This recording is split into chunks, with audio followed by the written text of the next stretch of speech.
Good morning, it's October 4th, 2024. We're critiquing the news. The article on your screens from the Cairns Post, and it's titled Eco Process Too Windy.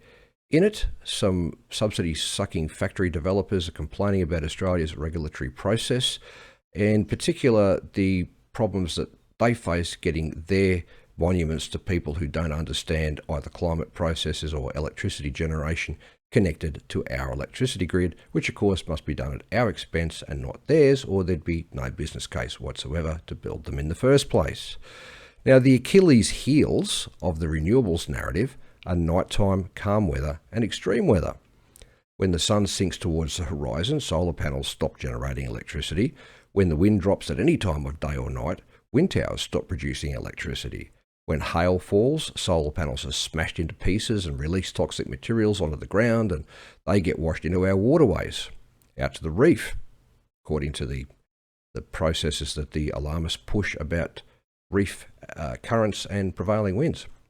So strong winds from supercell thunderstorms, tornadoes and cyclones send solar panels flying and rip wind towers to shreds.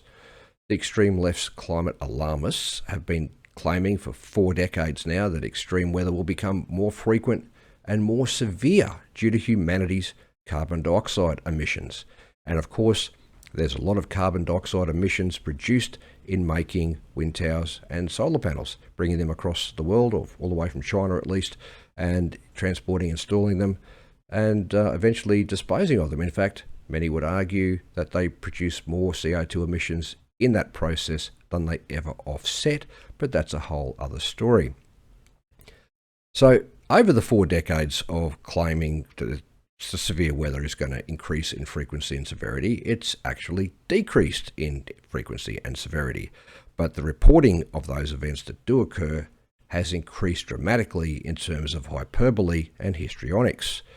The Labor Liberal Uni Party has responded to the melodramatic fears of extreme weather by unironically pushing electrical generators that are incredibly vulnerable to extreme weather. The Hegelian dialectic, obviously.